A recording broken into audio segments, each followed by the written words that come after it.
A restaurant, murders, security guards, possessed animatronics. Sounds familiar, doesn't it? The analog horror series I bring you today is deeply inspired by Five Nights at Freddy's, but don't let that fool you. This series stands out with its incredible visual and narrative quality within the analog horror format, making it a truly enjoyable experience. Created by Camtasia Studios, the Winterland Incident is a brand new series that has just begun. So far, it only has one available episode, along with a teaser for the second one, which is currently in production. And that's exactly what we'll be analyzing and breaking down today. Throughout the video, I'll also try to point out every FNAF reference I come across. I think that could be fun. On another note, this series is actually a reboot of a previous version that Camtasia Studios had created in the past. So if you'd like me to make a video explaining and analyzing the original series, or if there's another series in this style you'd like me to cover, make sure to support this video as much as possible, and I'll bring it to the channel as soon as I can. Before we begin, I'd like to thank everyone who responded to the pinned comment in the last video and for all the support you always give me. Remember, if you want to be featured in the next video, just reply to the pinned comment where you'll find the following question. What do you think of this analog horror series, and what are your expectations for its future? Without further ado, don't forget to leave your precious like and subscribe to help the channel grow and reach more people. Every like is one more coin to escape poverty. If you're not sure what to comment, just type meow in the comment section and I'll give you a heart in return. Comments are super important and help the video a lot, so don't forget to leave yours. Welcome to the Winterland Incident.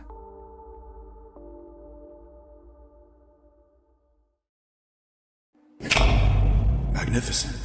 Now, these designs clearly are masterpieces, sir. Besides appealing to children, they can also entertain adults, specifically the infamous Polar Pooh.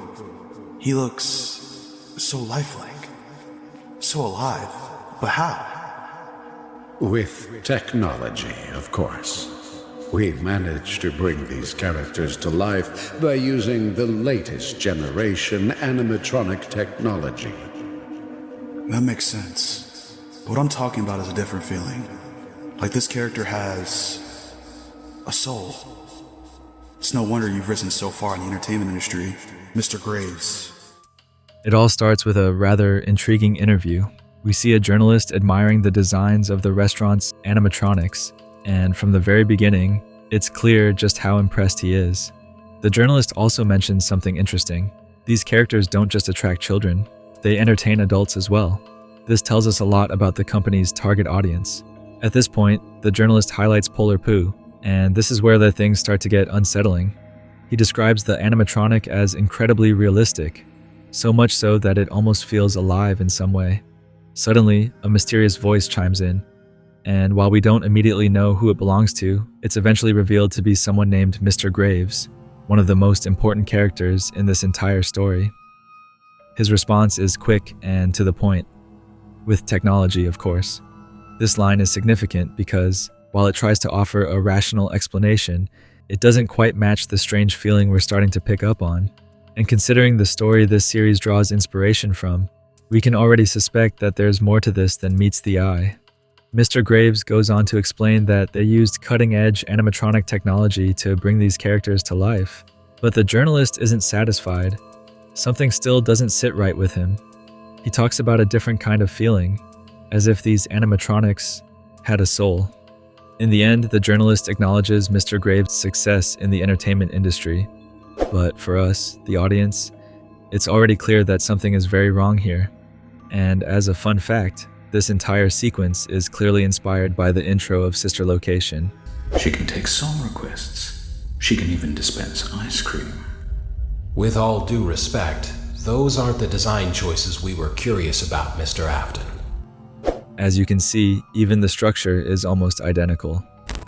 The first tape, titled Company Story 1978, shows us a newspaper clipping from June 22nd, 1973.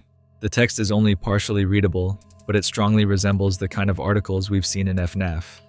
In it, we can make out the full name of Mr. Graves, Walter Graves, who, along with someone named Freddy, founded an establishment called Wendy's Waffles, a restaurant, as we'll later see, that also features the animatronic Polar Poo.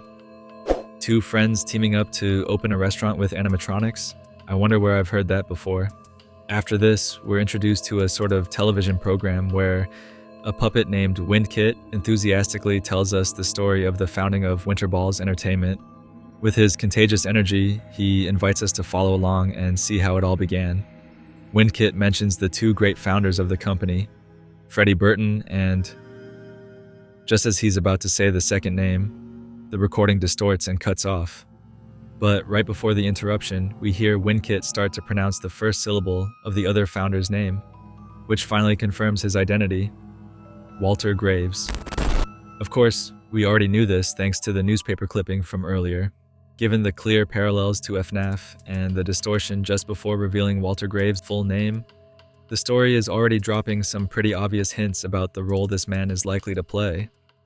After this technical difficulty, Windkit goes on to tell us that Winter Entertainment was founded in 1969 in Langside, Minnesota.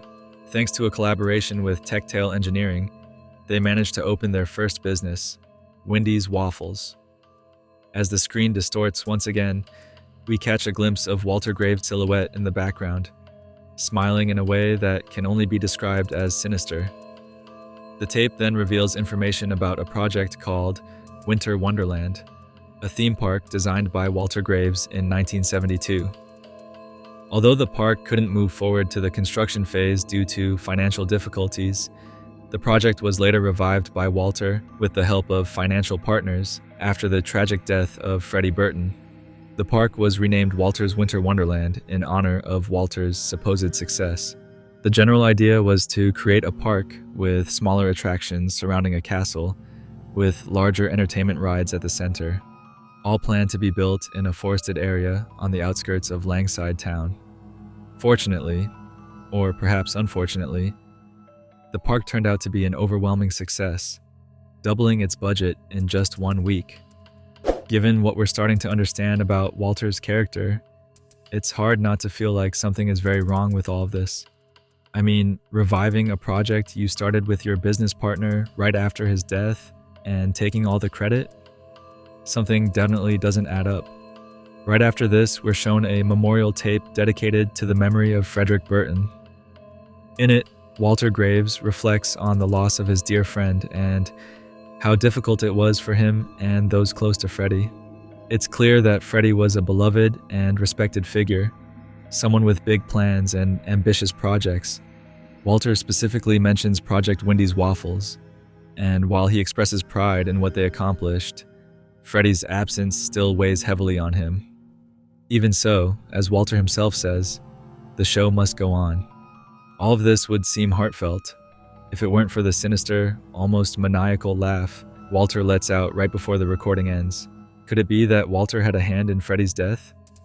Oh, and that photo you see on the table, it's directly inspired by one from Chuck E. Cheese. Losing Freddy was hard. My friends and I shared lots of memories with him since our college years. We had so many plans together, so many projects. Now, seeing what we did, Project Wendy's Waffles makes me feel proud of us. I think we nailed it. But now he's gone. And like they always say, the show must go on. Next, we're introduced to Harold, another close friend and the lead engineer of the company's foundation, along with a shot of the parts and services room filled with various endoskeletons and animatronic heads. Harold's tone is relaxed, almost casual, but it's also filled with genuine admiration for Freddy. He describes him as incredibly intelligent, a man with a brilliant mind for business. Harold reminisces about their college years alongside Walter, Freddy, and Nancy, another friend, mentioning how they all studied different fields but shared a common vision. It's here that we learn something many of us had already suspected. Walter and Freddy were always the closest of the group, almost like brothers. Then we meet Nancy, the lead artist of Winter Entertainment. Her memory of Freddy is far more emotional. She describes him as an incredibly kind and generous person, someone who once gave away all his money to a homeless woman. She also reveals that Freddy often helped his friends pass their college courses and even played a crucial role in her personal life. He was the one who named her son, Michael. Through Nancy's words, we truly feel the depth of Freddy's loss and how much his absence left a hole in their lives. But just when we think Freddy is only a memory, we hear him. In a recording dated January 5th, 1973, Freddy Burton speaks to us directly. He talks about the progress of the Wendy's Waffles project. The restaurant is taking shape, and they're scheduled to test the Polar Poo animatronic on January 10th. He also mentions the costume for the character Wendy Winterballs, which has already had its first test and seems to be working well. However, there's a subtle hint of caution in Freddy's words. While Nancy isn't sure about starting with just one animatronic, Freddy explains that they'll only have one at first due to budget limitations, a decision that could be seen as either a practical move or an early sign of technical and financial struggles. Freddy also briefly mentions the restaurant's menu, adding some everyday details that make this recording feel even more authentic and, at the same time, incredibly tragic, knowing what we now know about his fate. Suddenly, the recording cuts out, and through the static, we catch a glimpse of a strange silhouette standing next to a photo of Walter Graves.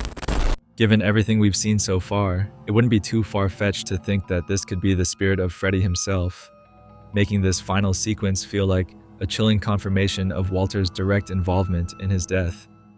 After this recording, we transition to a training tape for Winterballs Entertainment's art department. Here, Nancy Mandela explains her creative process. She mentions that when designing characters, she always consults her children, since the target audience is kids.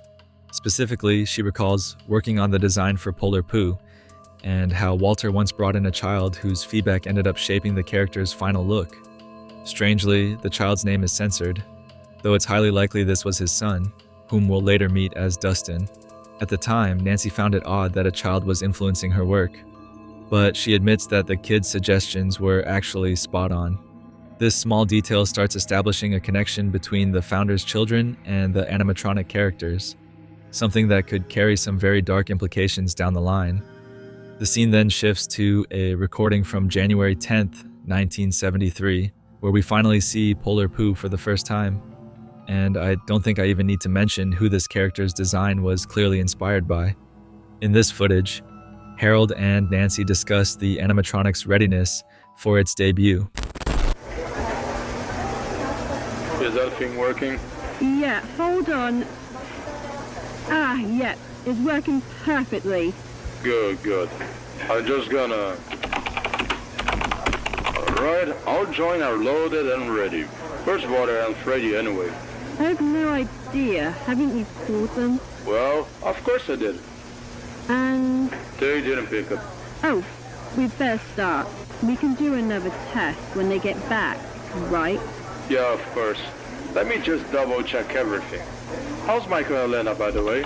They're good. They'll be hanging out with their father since school is over, so... yeah. Sounds nice. Okay, everything is good and working. Oh, we're starting. Yes, stage performance test starts in 1, 2, 3. Then we see Polar Poo in action. Its movements are far from smooth, but the animatronic does what it's supposed to, singing and dancing well enough for an early test. But the real shock here? Walter was there the entire time, hidden, watching, and no one even noticed his presence. That is seriously unsettling. Finally, the scene cuts to a phone call recording between Walter and Nancy. Walter asks if her daughter, Helena, will be attending his son Dustin's birthday party, mentioning how excited Dustin is to see her. Nancy hesitates, considering how last minute the invitation is, but ultimately agrees, under the condition that Walter brings Helena home by 5 p.m. But then the conversation takes a weird and uncomfortable turn. Walter's last words leave an eerie vibe hanging in the air, and it doesn't take a genius to guess where this is going. It seems very likely that Nancy will never see her daughter again.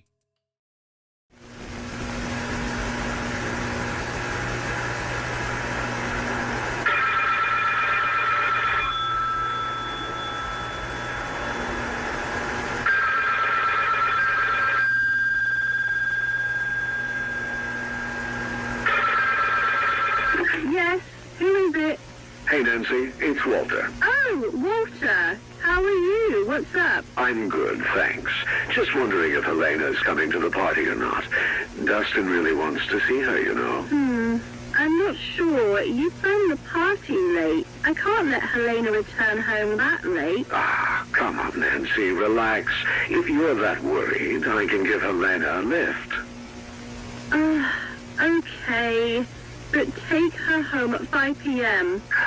5 p.m. it is. Thank you, Nancy. That will make little Dustin really happy. Yeah. Anyway, I gotta go. See you later. See you in your dreams, Nancy. Yeah, sure.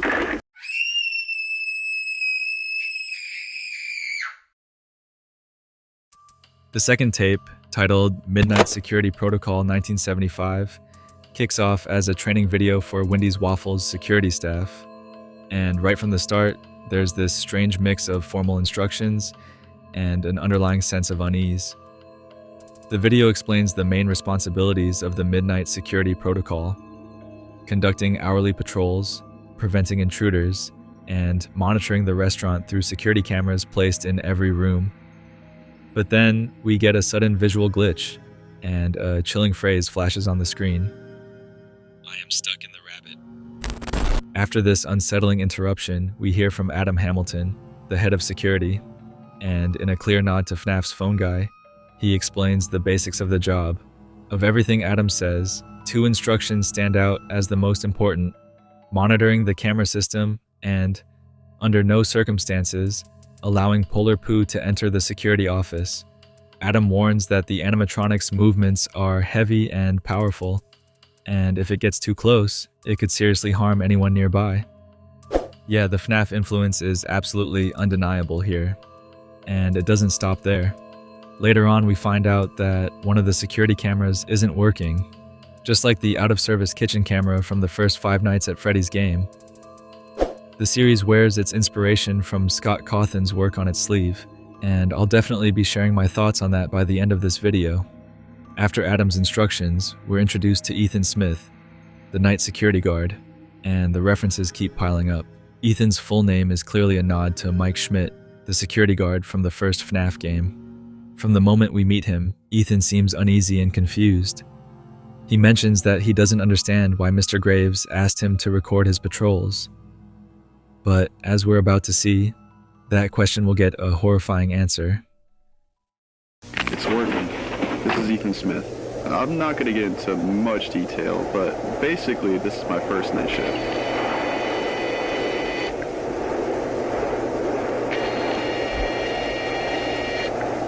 So yeah, Mr. Graves asked me to record my patrol for some reason, and here we are. Weird.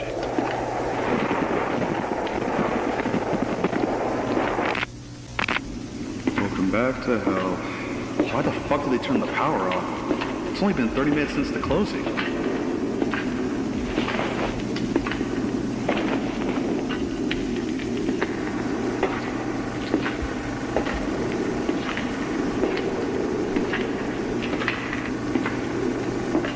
Let's see how old Polar Pal is doing.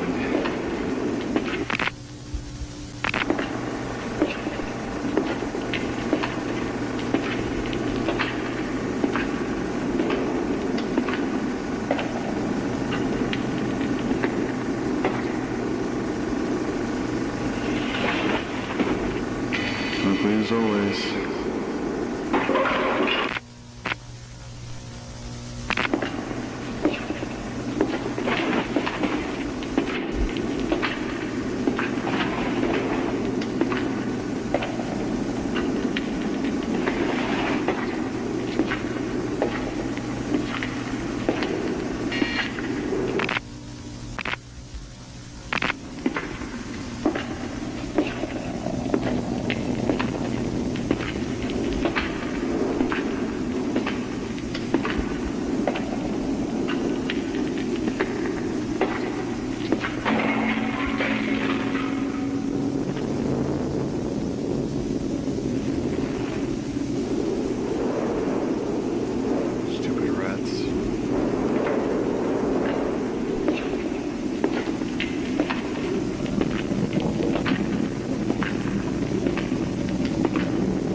The tape ends with a fax dated February 24th, 1975, reporting Ethan Smith's death at Wendy's Waffles.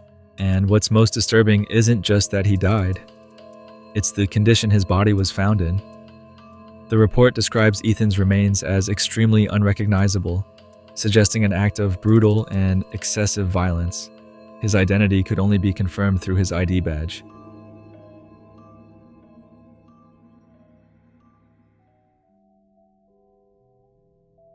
The third tape, titled Criminal Identification System 1976, draws direct inspiration from one of those FNAF VHS fan series that was pretty popular back in the day.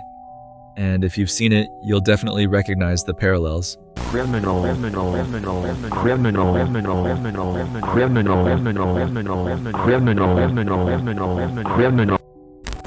This tape belongs to McCoy Mechanics, Harold's company.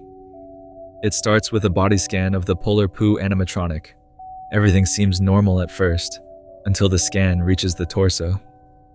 That's when we see it, the unmistakable shape of a human figure trapped inside the animatronic, just like the infamous missing children incident from Freddy Fazbear's Pizza.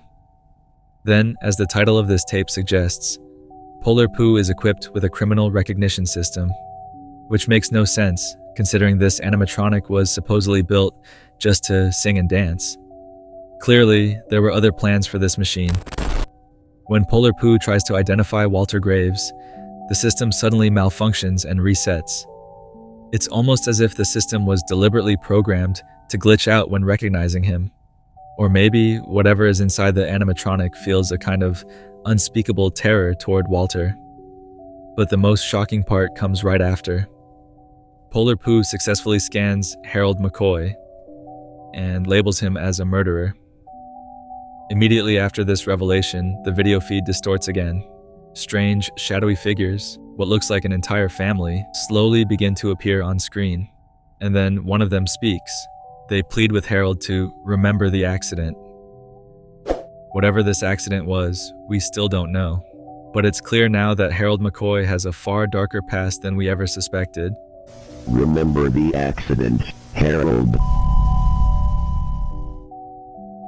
The fourth tape, titled Murder of Helena Mandela 1979, belongs to the Langaside Police Department and opens with a chilling warning because viewing this tape is strictly prohibited.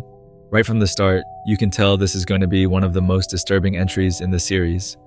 We're informed about the tragic murder of Helena Mandela, the 11-year-old daughter of Nancy Mandela. Helena's body was discovered on December 6, 1979, in the St. Eric Forest, near the Walters Winter Wonderland theme park. The body was found by a civilian, Elizabeth Brown, and later confirmed through an autopsy. Security camera footage shows Helena leaving the park around 9 p.m., heading toward the forest. Moments later, an unidentified figure, dressed as Windy Winterballs, one of the park's mascots, follows her in the same direction. The police's prime suspect is Tony Kansas, a park employee who worked as a cashier and also portrayed the Windy Winterballs character. According to Walter Graves himself, Tony had been the only actor playing the mascot since 1976. Tony is quickly arrested, but we all know the truth by now.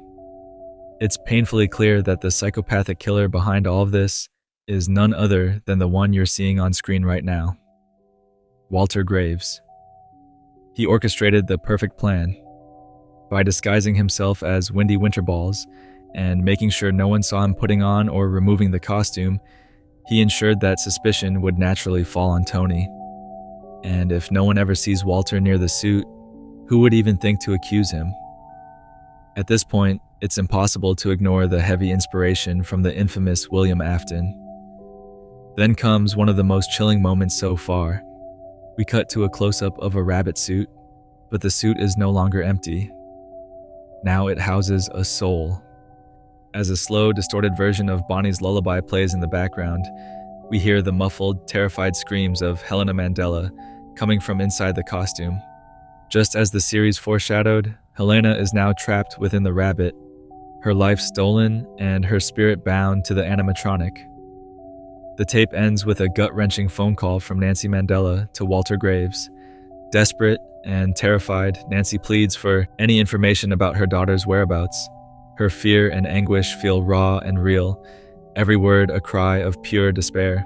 On the other end of the line, Walter remains mostly silent, his shaky breathing the only response he gives. And in that silence, the truth becomes clearer than ever.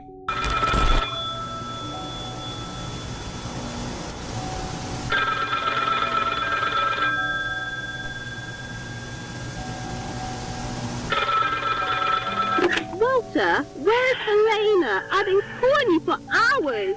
Where is my little girl? Answer me, Walter! What the fuck is wrong with you? I'm gonna call the police if you have something that the heck is my daughter! You sick bastard! What happened to my daughter? Please answer! Why? Why?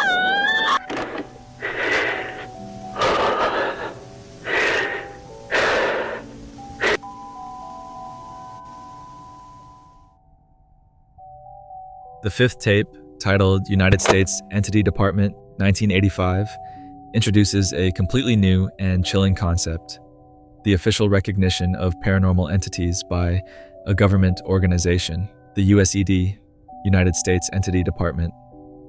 I really like this edition because it expands the universe of the Winterland Incident far beyond what anyone could have imagined at first.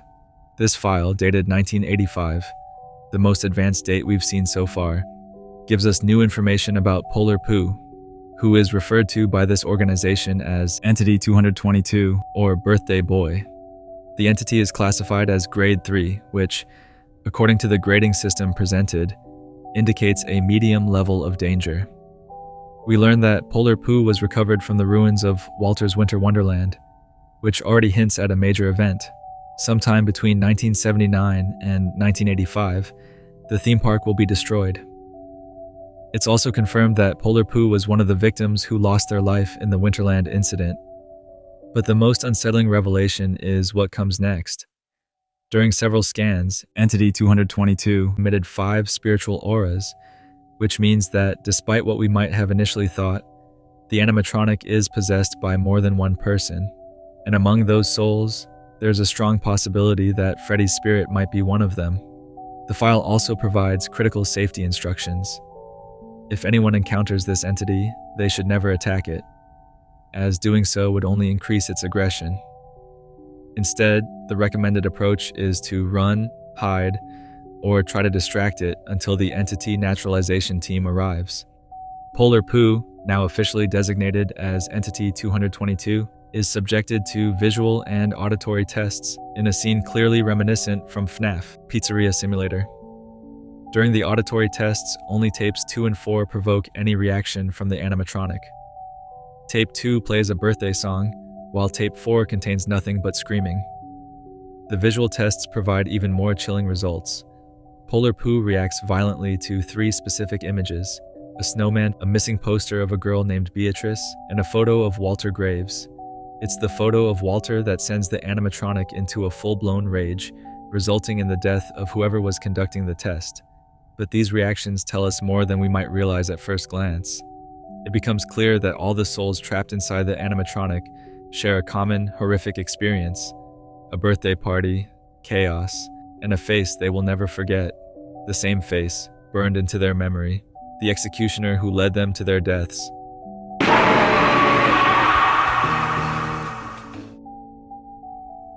The final tape, titled Concept Relocation Installation Tape, at first seems like a simple instructional video detailing the relocation process of the Polar Pooh animatronic from Wendy's Waffles to its new home at Winter Wonderland. The process starts normally enough. Stage materials are packed up and loaded onto a truck for transport across the city. Upon arrival at the new location, the disassembly of Polar Pooh begins, so that its costume can be changed. But this is when things take a horrifying turn. As they remove the torso, the footage is censored, strongly implying the presence of a lifeless body hidden inside the suit. This contradicts the later revelation of multiple souls residing within the animatronic, suggesting that perhaps this is something that happens later on. Once the outer parts are fully removed, what remains is the bare endoskeleton. The installation process continues, fitting the new Model 2 suit. known as Superstar Polar Poo, onto the original mechanical frame. With the new costume fully installed, the video reveals that 2 more animatronics will soon join Polar Poo in an effort to captivate audiences even more: a rabbit animatronic and a smaller, unidentified character. But it's the closing image of the tape that delivers the most disturbing revelation yet. 3 children's souls are shown holding hands, 2 girls and 1 boy. One of the girls is clearly Helena Mandela, whose soul has been trapped inside the rabbit animatronic. As for the other 2 children, their identities remain a mystery, but there are some strong clues. The boy could very well be Dustin, the supposed son of Walter Graves. Given Walter's dark history, the idea of his own child becoming one of his victims feels all too plausible. The other girl may be Beatrice. Polar Poo's violent reaction to that image suggests a deep connection between them, and this could very well be the reason why. We can now definitively rule out Freddy's soul being inside Polar Poo. As for the teaser for the second chapter, it introduces us to Michael Mandela, the other child of Nancy Mandela. He appears disoriented, mentioning that he feels a strange sensation and that he should be dead. Throughout this unsettling moment, a mysterious voice speaks to him, and judging by what it says, it's highly likely that this voice belongs to his sister, Helena. But, of course, I'll leave that for you to interpret. Michael, you're doing it again, Michael. You're trying to fix things yourself all alone. Again. What is this? Where am I? You don't have to do this alone. Ask for help. What is this feeling? I should be dead, but I'm not. Asking for help isn't giving up. That's what Robert said. He ended up being too late. Too late to find me. It's not your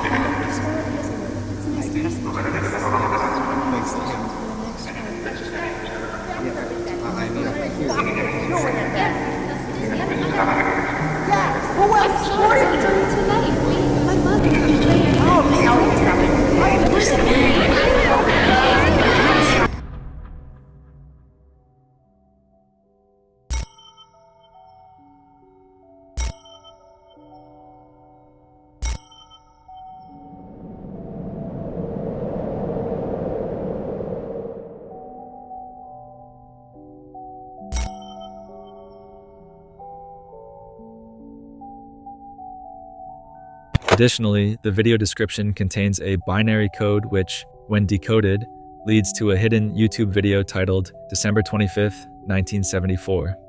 In this video, we see a missing boy whose identity remains unknown.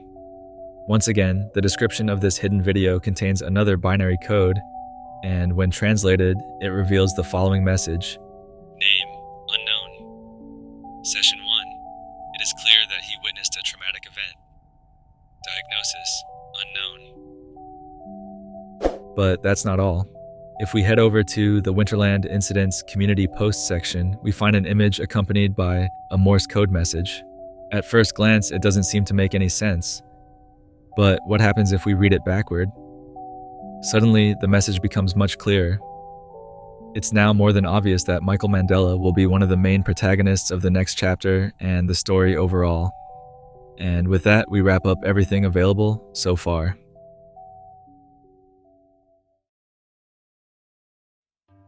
So, what did you guys think? Honestly, I have no idea how this hasn't blown up yet. As I mentioned at the beginning, this series shows exceptional quality in every aspect. Well, almost every aspect. To be completely honest, I wish it were a bit more original, instead of being a constant string of inspirations and references one after another. But the potential here is massive. This series could really turn into something huge, and I truly hope future chapters start moving away from all the ties to Five Nights at Freddy's. That said, go support the project and the original video. It's a real shame that the first chapter hasn't gotten more attention. Anyway, leave your theories and thoughts in the comments. I love reading them. If you want more videos like this, don't forget to support this one as much as possible and share it with as many people as you can. Also, follow me on my other social media platforms, where I post exclusive short-form content that you won't see on YouTube. And remember, you can now become a channel member. Just click the join button next to the subscribe button to unlock a ton of exclusive perks and emojis while supporting me. If you're interested, join in. I'd be eternally grateful. Oh, and one last thing. This video was made by a cat, and cats can't talk. Thanks for watching, take care, and see you soon.